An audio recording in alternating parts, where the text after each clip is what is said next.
Parashá Balak.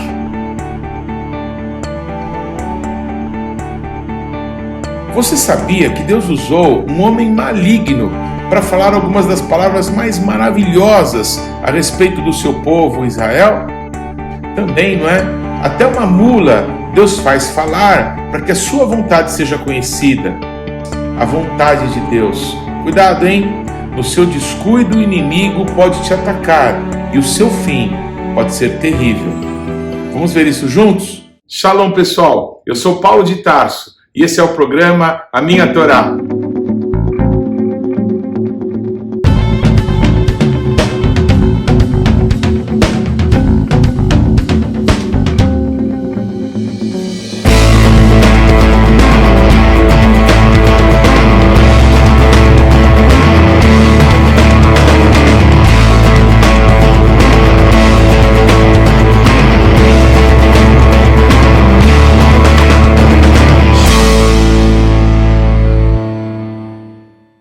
Por favor, gaste agora alguns segundos, interaja conosco, deixe aí o seu like, faça algum comentário, torne esse vídeo ainda mais relevante, compartilhe com os teus amigos. E se você não se inscreveu ainda, não deixe de se inscrever nesse canal. Clique aí no sininho para que você receba as nossas notificações. E vamos juntos mergulhar no conhecimento da palavra de Deus. Matovu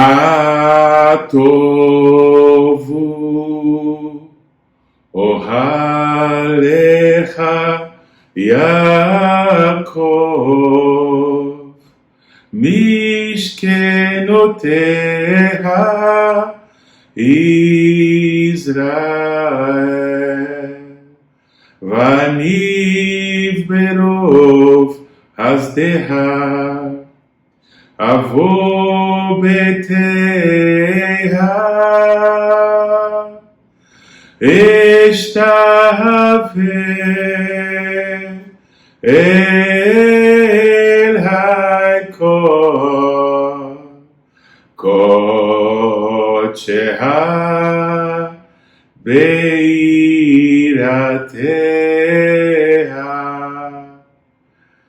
Uma das canções mais lindas, algumas das palavras mais maravilhosas a respeito do povo de Israel foram justamente proferidas por um homem maligno.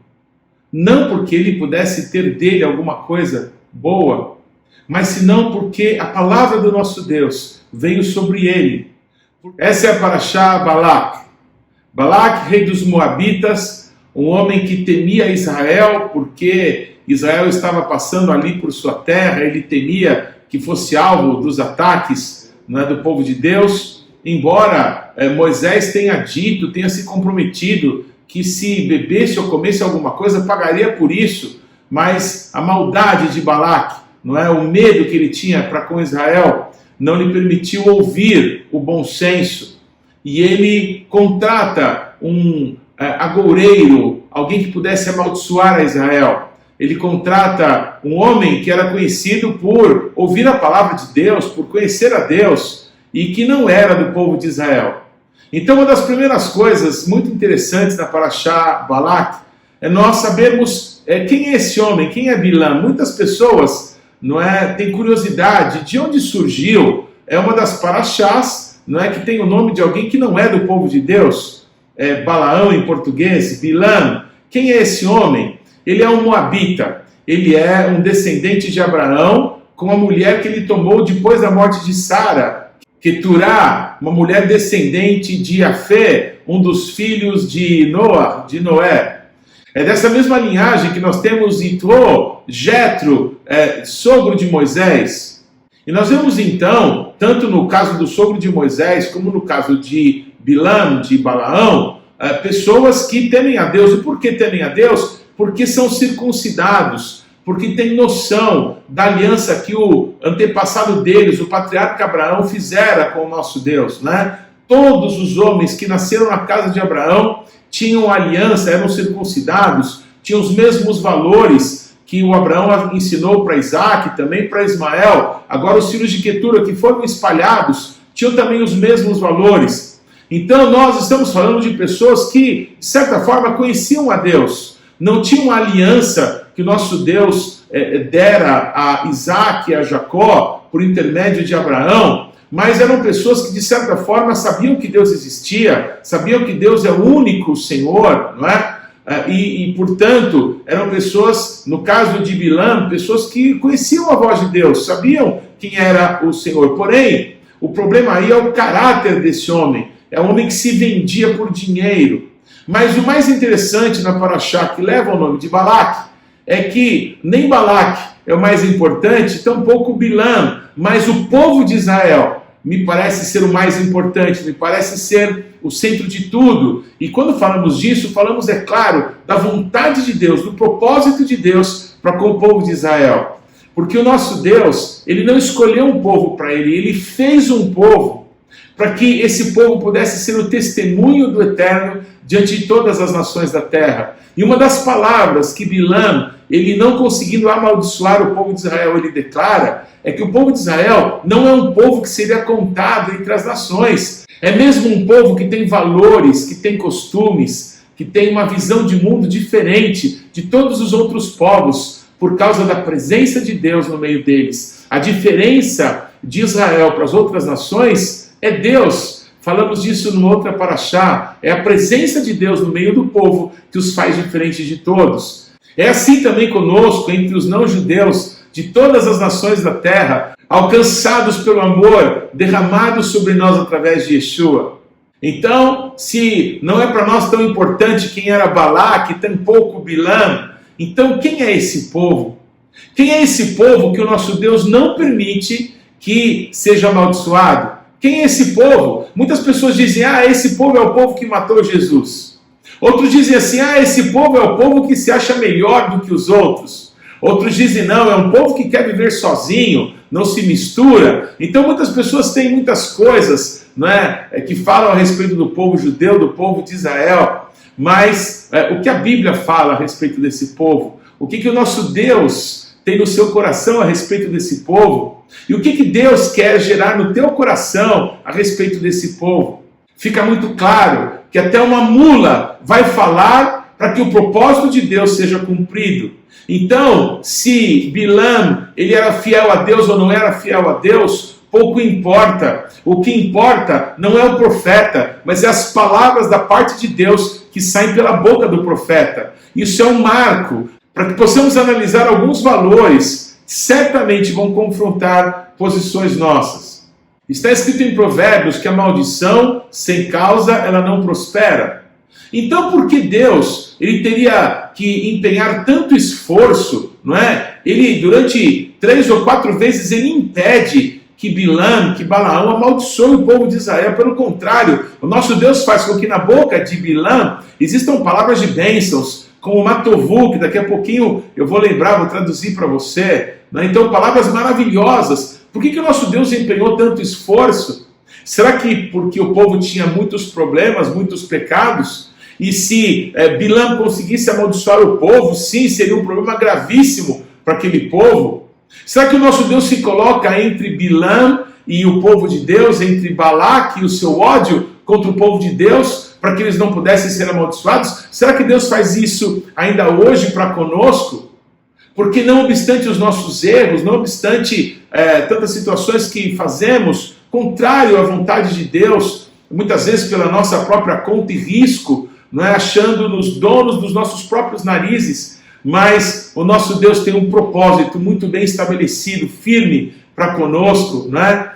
E o nosso Deus vai manifestar esse propósito no decorrer dos nossos dias. Quão formosas são as tuas tendas, ó Jacó, e as tuas moradas, ó Israel. Foi isso que Bilam não conseguiu, amaldiçoando Israel, teve que liberar palavras de bênção. Essa canção Matovu declara essas palavras tão maravilhosas. O nosso Deus, quando olha para o seu povo, não vê os defeitos, não vê os problemas, não que não existam, não que o nosso Deus seja cego, não que o amor de Deus seja um amor irresponsável, um amor corrupto. Pelo contrário, o nosso Deus ama tanto o seu povo e nos conhece tão bem, a ponto de dar o melhor que ele tinha, a ponto de dar Yeshua para morrer por todos nós, porque todos pecamos, porque o homem saiu da presença de Deus obstinadamente, mesmo o nosso Deus dizendo: não coma, porque eu falei para vocês comerem.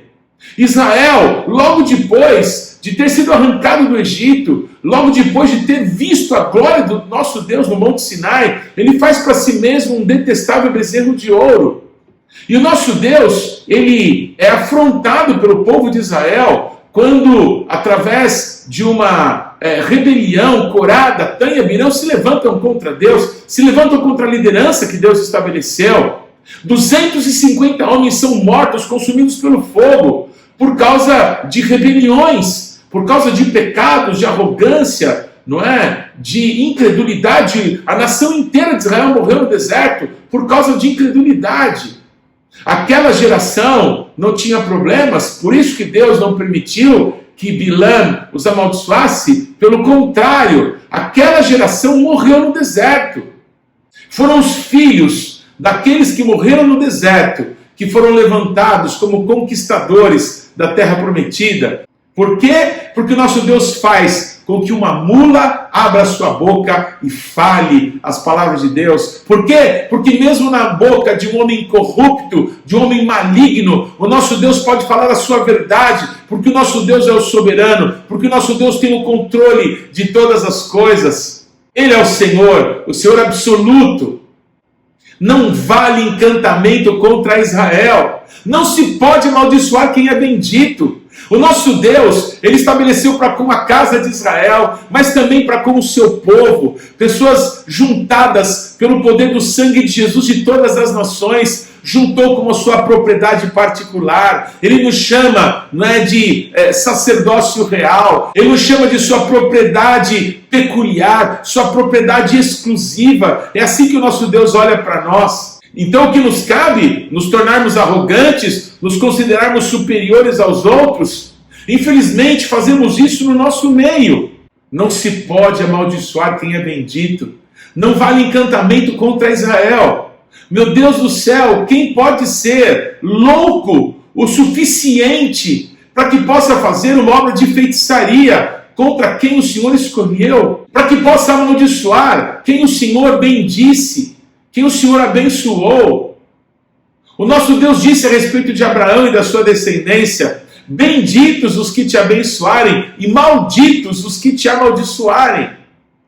A sentença já foi determinada. Mesmo oferecendo muitas riquezas, Balaque, rei dos Moabitas, reconhece que Deus impede Bilã de receber tanta fortuna, porque Deus não permite que as palavras daquele homem sejam de maldição contra Israel. Mas essa paraxá deixa alguma coisa com gosto muito amargo no final, porque não podendo amaldiçoar o povo de Israel, Balaque, Bilã, aquele maligno, Balaão, ele sugere para Balaque que lance armadilhas para com o povo de Israel, para que eles pudessem cair e para que através do pecado eles fossem atacados e fossem destruídos. E Balaque fez exatamente o conselho de Bilã e colocou as mulheres moabitas para se prostituírem para com os homens de Israel. E não bastou aquele pecado sexual de tantos homens, de milhares de homens de Israel, mas atrás das mulheres estavam os seus ídolos.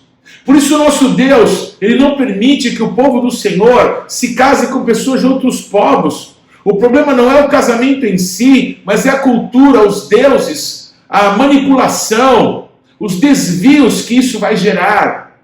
Mas o povo de Israel cai de uma forma vergonhosa. Os homens se prostituem com aquelas mulheres e logo em seguida estão prostrados diante dos deuses delas. Uma mortandade se abate sobre Israel. Uma praga vem e consome milhares e milhares. 24 mil homens morrem por causa da praga, em decorrência da prostituição e do adultério cultural. O nosso Deus que zela pelo seu povo, o nosso Deus ama o seu povo e o nosso Deus corrige o filho a quem ama. A praga não foi um juízo de Deus para destruir Israel, mas para fazer separação entre o justo e o injusto, para que o temor do Senhor caísse sobre o povo, porque o temor do nosso Deus é princípio de sabedoria e é fonte de vida. Já falamos tantas vezes isso aqui. E por incrível que pareça, a paraxá Balaque termina com um homem, um dos príncipes de Israel, um dos príncipes da tribo de Ruben, que foi uma das pessoas que caiu na armadilha de Balaque, que caiu na armadilha de Satanás, de levar o povo de Deus ao pecado, para que através do pecado ele possa destruí-los. Ele tenha liberdade, direito legal, para que a maldição caia sobre o povo de Deus. E o que acontece então? Cosbi, uma das filhas de um dos príncipes de Moabe, é levada para uma das tendas de Israel. E aquele homem de Israel, absolutamente louco por causa do pecado, por causa do seu desejo carnal, não obstante o choro da nação, não obstante tantas mortes, tanta destruição, ele está lá tendo relação sexual com aquela mulher moabita que o conduziu à idolatria da própria carne ali, não apenas de ídolos, mas ele não dar valor a tanto sofrimento por causa de alguns minutos de prazer sexual. Este homem se perdeu nos seus caminhos, mas acontece que um herói, um grande herói de Israel se levanta nessa hora. Quem é ele? É alguém quase que desconhecido para os cristãos. Ele se chama Pinhas, ele é o filho de Eleazar, filho de Aharon. A próxima paraxá falaremos dele. Mas o que Pinhas faz é com uma lança atravessar esse homem e essa mulher, porque estavam no ato sexual. E com essa atitude, o nosso Deus faz com que a praga cessasse de sobre Israel. Esse homem Pinhas, ele tem zelo de Deus, e ele toma uma atitude para que aquela malignidade parasse. A paraxá de Balaque termina assim: uma mortandade no meio do povo de Deus, por causa da corrupção, por causa do pecado. Não, o povo de Israel não é o povo mais lindo, mais maravilhoso do mundo, mas é o povo que Deus ama, é o povo que sempre terá um remanescente. O nosso Deus tem no meio do deserto Pinhas, tem Eleazar, tem Moisés, tem Arão, tem Miriam. O nosso Deus tem Josué no meio do deserto, tem Caleb. O nosso Deus vai ter 7.000 que nunca se dobrarão diante dos postes ídolos, diante de Baal, diante da rainha dos céus. O nosso Deus tem o remanescente fiel, sempre teve, mesmo nos dias das trevas, mesmo nos dias de pior perseguição, o nosso Deus sempre teve os seus. E o nosso Deus hoje tem os dele, os marcados pelo sangue de Jesus, os cheios do Espírito Santo, que amam a vinda do Senhor, que diariamente entregam o seu coração para que o nome de Yeshua, o nome de Jesus possa ser conhecido. Tudo isso não é porque o povo de Deus, não é porque os cristãos, não é porque o povo judeu são pessoas especiais, não é porque Bilam é um falso profeta, nem um homem maligno, não tem nada a ver com as pessoas. Eu quero que você grave isso. Tudo tem a ver com a vontade do nosso Deus, aquele que fez um povo para a sua glória. Que você seja contado nesse remanescente fiel, que vai honrar o nome do nosso Deus nos seus dias. Que mitzion tesetorá, udvar Adonai Yerushalayim. E de Sião virá a lei e a palavra de Deus de Jerusalém. Não se esqueça, o Shabat não pertence à semana que está terminando. O Shabat não pertence à semana que está começando. O Shabat pertence ao Eterno. Shabat Shalom.